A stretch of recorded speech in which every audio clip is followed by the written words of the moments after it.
Hello, everyone. Welcome back. There we go. Welcome back. I am Kris. Okay. This is inside the home of Andrew Jackson, History Traveler, episode 6-5. Okay, you can. There you go. What is this? What's happening right now? Okay, sorry. All right. This is the History Underground. Before we get started, click on that. I've already subscribed to the channel. You can do that for me. It's free. Took that much time. It's completely easy to do. You can donate to the channel through the thanks button. Request a video if you do. And your name sponsors that video. It's my way of saying thank you. I got to get the keyboard off of my lap. But before I do that, we're going to go ahead and start the video. I am a fan of Andrew Jackson. His life, it's very insane. Not so much his presidency. I don't care about that one as much. The home is nice, and I've been there in 2017. It was in the summer. It was hot. It was hot. It was hot. It was very hot. Isn't that what Link says? Good Mythical Morning. It was hot. But it was great experience. I enjoyed it, and I want to go back sometime. All right, let's get into this video. Well, if you've watched any of the episodes on this channel, you know that I take an interest in really all different aspects of history. But one part of history that really interests me, close to the top or more than others, is presidential history. Love learning about the different presidents, different leadership styles, some of their character flaws, some of the things that they overcame during their presidencies. And today, I'm pretty excited because I am right here. This is the Hermitage, which is the home of our 7th president, Andrew Jackson.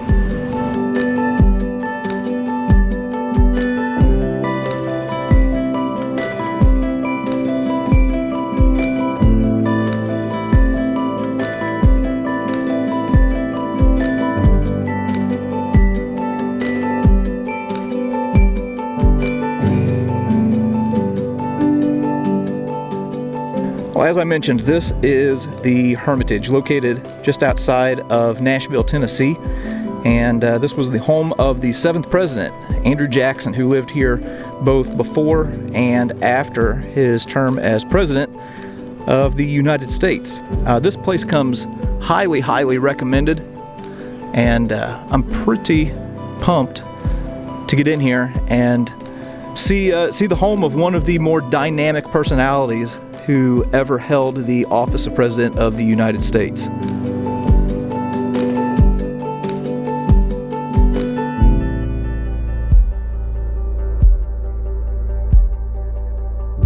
Now, before we go into the Hermitage, I did want to show this structure because it's interesting, at least to me. This is known as Alfred's cabin. Now, if you look, there's the Hermitage right there. So this is pretty much right in the backyard. Now, Alfred... Sorry. Hey, I'm recording here. Hey! I'm recording. Jackson. I wonder how he got his name. So you see the back here? See how it's red? It's not white? That's because when he became president, his son wanted to paint the house white to match the White House. Now, it wasn't known as the White House, but it was white. Jackson was like, okay, whatever. Then his son told him the price, and Jackson was like, wow, just paint the front. No one cares about any other sides or the back. So that's why the front's white and the side and the back isn't.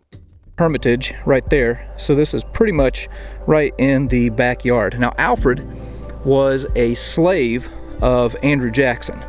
We're not going to defend slavery in any way, shape, or form here. It was a moral evil and should have never happened. But Jackson did appear to have kind of a special relationship with his slaves. As a matter of fact, on his deathbed, he said that he was going home to see his white family and his black family. So his slaves, again, not defending slavery, but they appeared to be well treated. And Alfred, as a matter of fact, even after emancipation, stayed here at the Hermitage and lived here well after Jackson's death. Now, I've heard this about Jackson and his slaves, although he was a slave owner, got to mention that. He was a little different with how he treated his slaves. They were pretty much given like a weekly work list. Now, I could be remembering this incorrectly, but the story is pretty much the same. You'll see what I mean. So they might have been given a weekly work list. This is what you have to do. Okay. Let's say you got all that stuff done. You pushed and pushed and pushed, and you got done Friday at noon. You were done. You didn't have to work on your Saturday. You were done. And I don't know if they had to work on Saturdays in Jackson's thing, but don't quote me on that. They probably did. But yeah, you got your work done. That was it. And then he encouraged his slaves.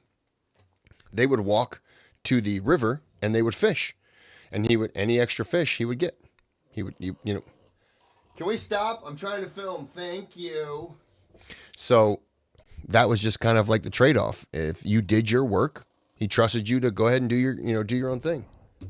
Right now, we're getting ready to go in here to the front parlor of the Hermitage.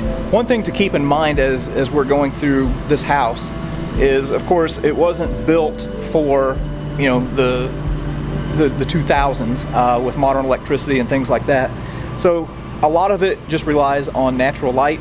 So we're going to do what we can as far as catching what we can with the lighting that we have. But super pumped to be in here. One thing about the Hermitage that makes it stand apart from any other place is that most of the things that you see in this home are going to be original. Very few reproductions. So they say that like 13 to 21% of what you see at Mount Vernon is authentic. I believe that was what they said here. And it's something like close to 93% of what you see in the Hermitage is authentic to Jackson's time. Jackson would have seen it. Pretty pumped to get in here. This is more run by a museum, so to speak, as opposed to the Mount Vernon Ladies Organization, which not saying that they did a terrible job, but just this is more of a museum, so they've done everything they can to keep it more pristine while the mansion was falling apart at Mount Vernon, so that's not their problem, but they did what they could to bring things back, and what they couldn't bring back, they just got replicas of. The history guy. All right, well, this is the entrance hall to the Hermitage. Very, very interesting. Now, it's gone through some changes in the early days. I think that he mentioned that there was a fire here at one point, and this wallpaper is all original to the house. The fire was from the shingles. He was told you need to replace your shingles. He thought he could get 1 or 2 more years out of it. They ended up catching fire. And this is from it's depicting a Greek story of the son of Odysseus trying to find his father and having to go kind of on this journey. And he's got a mentor that kind of guides him along.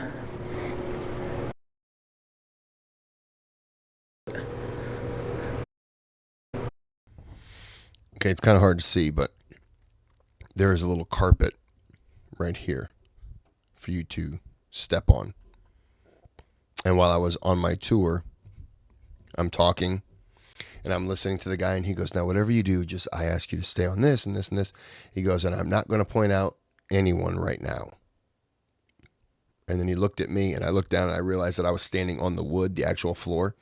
And I just took 2 steps forward and just crept right back up on that carpet. And he goes, okay, since we're all following the rules, let's go. Just kind of made me a little embarrassed because there was about 15 people on the tour. Kind of guides him along and teaches him how to avoid, temptations and sirens and different things like that. And then at the very end, they burn his ship, and you can see the son being thrown off of a cliff. I think the name was Telemachus was his name. And then once he hits the water, he kind of awakens from the dream. But anyway, that's what guests would have seen coming into the Hermitage. That's a better thing where you can kind of see the carpeting, because that's the wood. This is where they want you to walk. So we're going to take a look at some of the other rooms in this house. Very, very cool. Okay, so what we are looking at here is Jackson's dining room. And what is cool about this is, with the exception of the floor coverings and the chairs, everything in this room is original. So we'll kind of get up here. So all of the silver, all of the china, everything that you see here belonged to Andrew Jackson. All right, now this is exceptionally cool. This mantle, as the story goes, is made out of hickory to kind of go along with Jackson's nickname of Old Hickory. And the story goes that one of these soldiers that served with him in the War of 1812 started carving this and would only work on it during the anniversary of the Battle of New Orleans. And anyway, presented it to Jackson in 1840. Very, very interesting. So random stuff kind of interests me. This is called a ramekin, and apparently this was used to serve melted chocolate. Never heard of one of those before. Pretty cool though.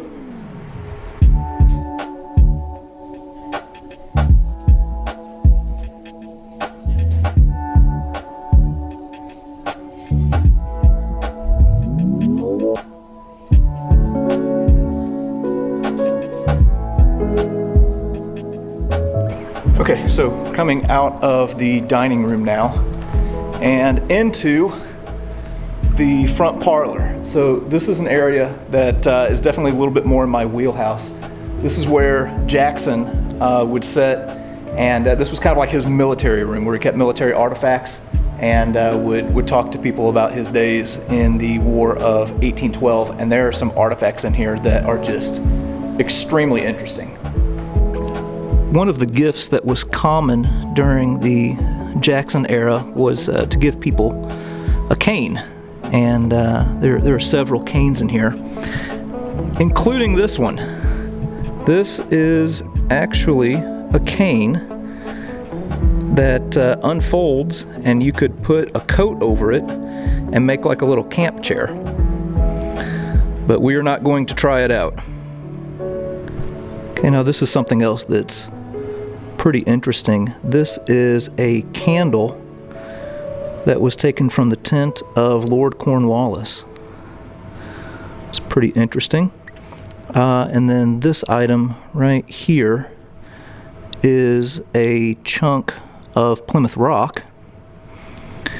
And then if you look back here, you can see this bayonet. This is a British bayonet that was stuck in a cypress root and recovered from the battlefield of the Battle of New Orleans. Okay, now this is another item to look for whenever you come to the Hermitage. This is a cane that was made from a vine that grew over the grave of George Washington and then was presented to Andrew Jackson. And then up here, also interesting, these are scripture medals. So on the front, they would depict different stories from the Bible, and then I'm not going to touch it, but if you were to flip it over and look on the back, it would have the corresponding scripture. Very interesting. Okay, I just learned something new. So this cup is made from something called a chevaude, I think is how you say it. Everybody knows how well I do with French pronunciations. But anyway, you can kind of think of it like a pike that goes underwater and is used to pierce boats and damage them. Well, somebody made one of those, or made this cup from one of these underwater pikes from the War of 1812 and then presented it to Jackson. So what we are looking at here is the front parlor of the Hermitage. So this was kind of like the family parlor. You can see some portraits of the family here.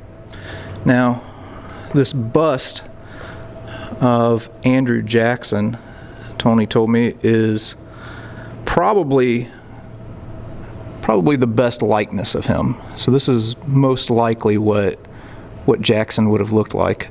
A few other interesting things.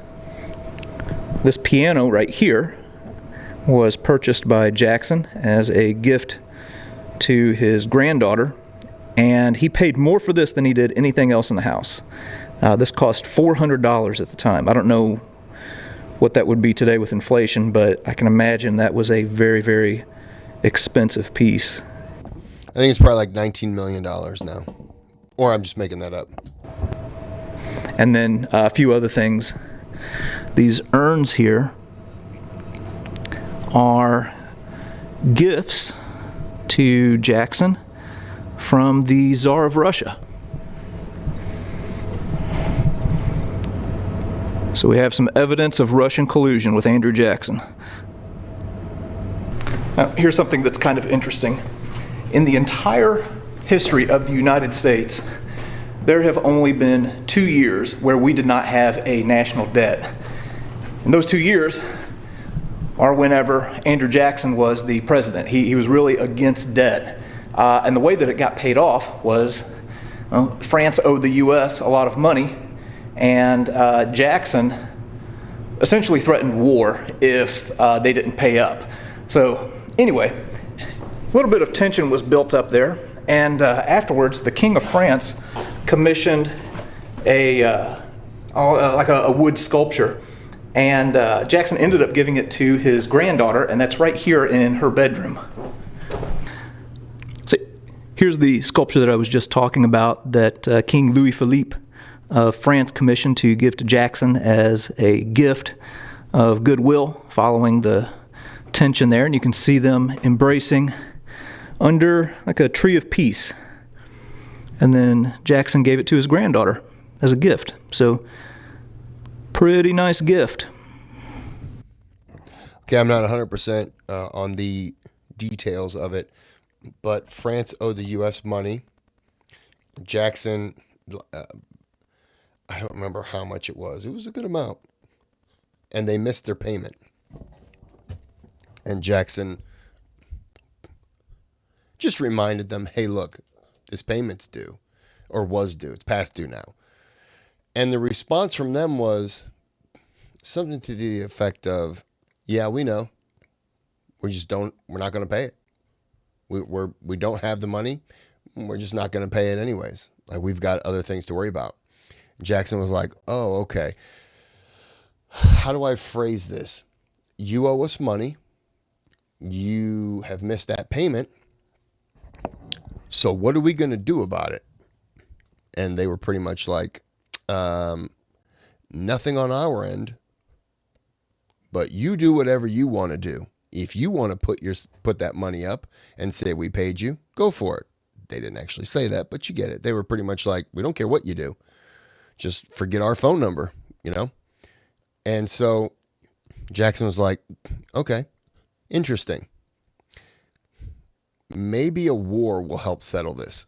Maybe we'll come to your country and just execute every French person we see. And the French were like, okay, you want war? And by then, England got whiff of this, and England was like, okay, time out. We're going to step in real fast. We're going to help solve the issue. And they said to France, okay, you owe money. Like, they had a couple of payments that were due. And I'm going to say $10 million, but that's not right. But they had money that was due, that was owed. And France is like, we can't cover it. And England said, how about this? We'll cover it. Then you pay us back. And France is like, I mean, fine. Let's see what America thinks. And Jackson was like, I don't care who pays us. If you want to take on that debt, you want to pay us what they owe us, and then they can pay you back, I don't care. But they owe us, and I don't like their attitude. And they need to be reminded of who I am. That part was pretty much true. And so England not wanting France and the U.S. to go to war. Let me say that again. To go to war. They didn't want them go war. Dummy sometimes. They stepped in and helped broker the peace so there wouldn't be a war. And then afterwards, basically, England told France, look, you're not in a position to go to war. They're not really going to do it. But Andrew Jackson's insane. So I wouldn't doubt that he would be on a boat by himself with 2 pistols and show up and just start murdering people because he's crazy. And France is like, oh. So, okay, we got you. The gift of the doll is questionable. I don't think I'd want that thing staring at me at night. Okay, so this is Jackson's library. And again, just like with all of the other rooms here in the Hermitage, the furniture, almost everything here is original, including these bound volumes of newspapers, which if we were able to open them up, you could see some of Jackson's writing in the margins where he made some notes. Pretty interesting. Now, in one of the early videos that we did, we talked about Dred Scott and the Dred Scott decision. Well, the Chief Justice was a guy by the name of Roger Taney, which we talked about. Well, this chair was a gift from Roger Taney to Jackson. It's called a, oh, wait a minute, the name has escaped me. Help. A Campeche chair. So this is a Campeche chair that was a gift to Jackson because Jackson had appointed Taney to the Supreme Court. Yep. And I believe, is it Roger? I always thought it was Roger Taney, but it's Roger Taney. I think he was a slave owner, so kind of obvious in a way to know where that decision was going to go. Okay, and again, all of these books are books that belong to Jackson. Now, if you go to D.C., to the National Portrait Gallery, well, here is what you would see for Jackson's portrait, except for it's much larger. This is a smaller version that was made for Jackson.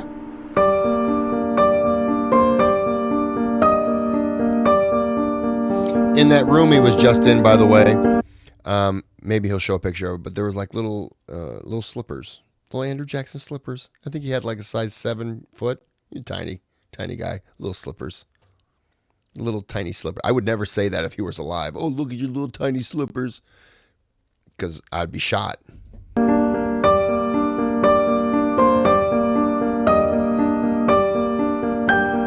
What we are looking at here is Andrew Jackson's bedroom. And this is the bed where Andrew Jackson died. Now, he was preceded in death by his wife Rachel, who died really just after his election. And if you look right here, you can see a portrait of his wife Rachel. This was moved to his bedroom so that it would be the very first thing that he would see whenever he woke up in the morning, and the very last thing that he would see before he fell asleep at night. And also, if you come here, if you look by the fireplace, well, there's Andrew Jackson's slippers. So wrong room. Okay, so they were there. I just remember they were by a chair. My bad. All right, now what we're looking at right now is on the second floor of the Hermitage, coming out on the portico. And man, look at the view that Jackson would have had coming out here on his front porch. Something else. By the way, just as a little side note for people that are like into trees and things like that, these 2 holly trees are probably some of the biggest holly trees in the United States, and were planted here whenever Jackson lived here. Kind of interesting.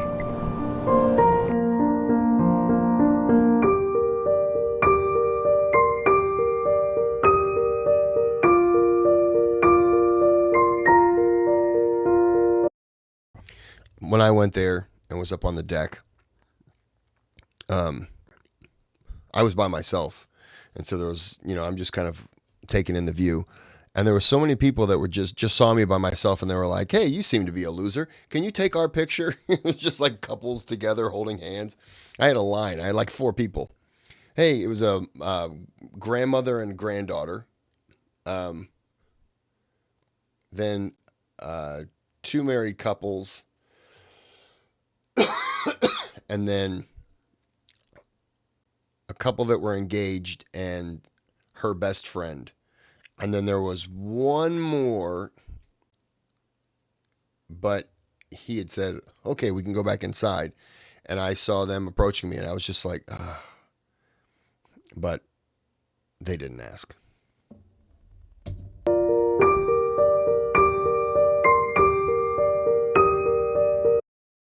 And I was taking pictures of them just, while I'm talking about it, in the middle of that view that you saw. So I'm standing back and took the picture, and you could see them with the whole, I call it the Bowling Green just because Washington had one, the little Bowling Green section.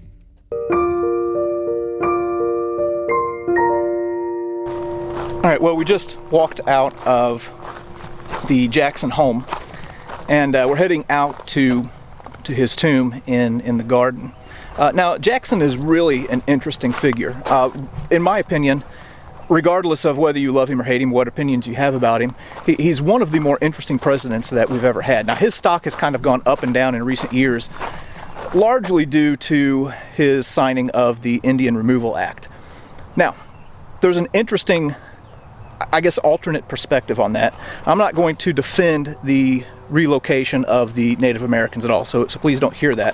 But one of his biographers dug back into his writings and basically argues that Jackson had the motivation in signing the Indian Removal Act of actually trying to protect the Native Americans. I know it sounds weird, but that he was actually trying to clear them out because he knew that the white settlers would encroach upon their territory and possibly wipe them out. Now, again, that doesn't excuse it, but it adds a little bit more depth to Jackson and maybe explains a little bit more of his reasoning. I'm going to counter that. I understand what he's saying. I like Jackson. I'm going to counter that and say the reason why I'm going to go the opposite way is because Jackson grew up in a time when he grew up in Waxhaw, which I think is South Carolina now, but they thought it was North Carolina. Could be North Carolina.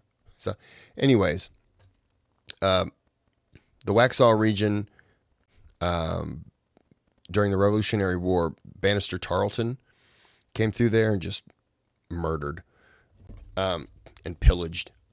So, anyways, it was kind of a frontier area. And so he had interactions with natives when they would go beyond into the woods. They could risk fighting. During the Revolutionary War, natives fought with the British.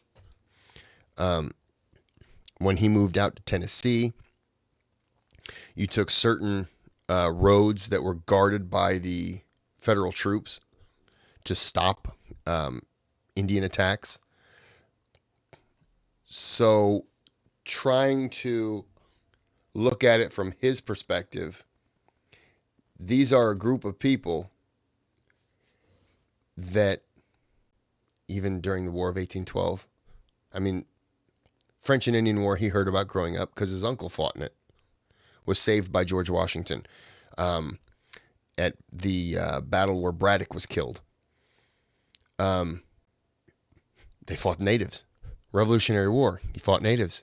War of 1812, fought natives. Native attacks out in the frontiers, killed people, kidnapped people. Now, I'm not defending the white people in this. White people are just as bad. Sure, we did terrible things. But when you're looking at what he went through growing up, it's justifiable where you would say, we can't be near these people being the natives, because we can't trust them. We don't know if they're ever truly our friends or our enemies.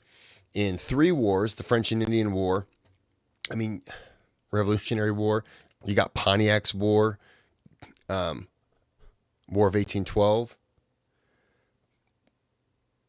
you go from 1758 to 1815, which was the end of the War of 1812. You're talking 42 and 15, 57 years. 57 years, 4 different kinds of wars, plus the wars after Washington was president, when they were going up to like Fort Detroit, the Ohio region, and St. Clair was defeated. You're looking at somebody who just sees them after a while as natural enemies. Right or wrong, they're natural enemies. So he probably just doesn't trust them. And look, they didn't trust white people with good reason. Don't get me wrong. So he's probably saying, we can't live around them. And so he forces them out. That's my counter to that. My counter could be just as true, just as wrong as the next person's interpretation. But I'm trying to go on what he went through to justify his actions. We can look back on it and say it's terrible. It was disgusting. Trail of Tears was terrible. Yeah. But we can't judge 200 years ago to today's morals and standards and equivalent. It's not fair on that person. Just like 200 years from now, somebody could look at this video that I've done and say, oh, I can't believe he would try to justify that. It's terrible. It's wrong. Because in 200 years, Jackson they could remove him from presidential history for all I know. And this video, me and him are going to be frowned upon because we're talking about him in reverence in some aspect because he's a president. So times change, but you can't change the history of it. You have to understand it in its time. I've blabbered enough. Interesting character, though. And here is the tomb of Andrew Jackson and his wife Rachel.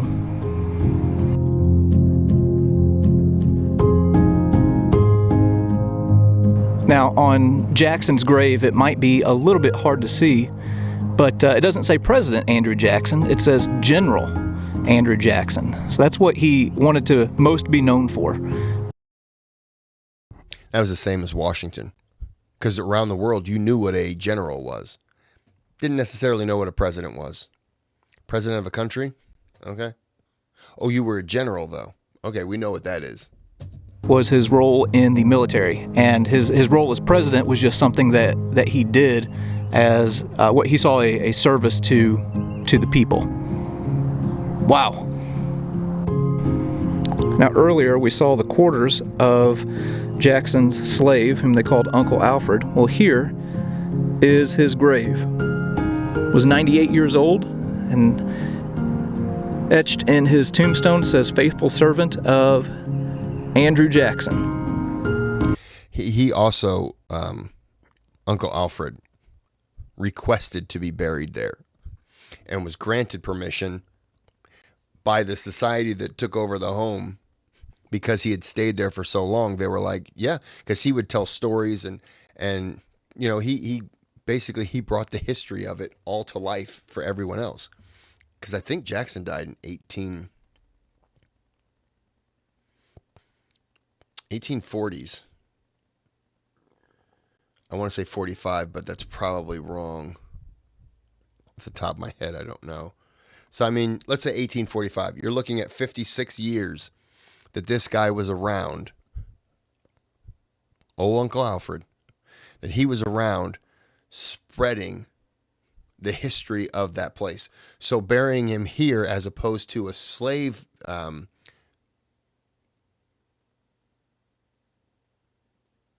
graveyard. Wow. I almost said a slave funeral home. I don't know. The word just disappeared. Where you probably, maybe you don't know. I have no idea. I didn't walk the rest of the property because it was like 103 and it was humid. And I didn't want to look like I was swimming in my clothes. So I didn't really go to the rest of the property. That's one mistake that I would like to make up. But yeah, I mean, you can understand that he was a faithful guy, and they looked at it like, yeah, this is where you were here for this long. Yep, you pick it. Not going to defend slavery in any way, but it is really cool that he is laid to rest here right next to a president of the United States. My tour guide said, we doubt Alfred would have been allowed to stay there or to be buried there if Jackson were still alive. Did I already say that? I hope not. Maybe I'm dying.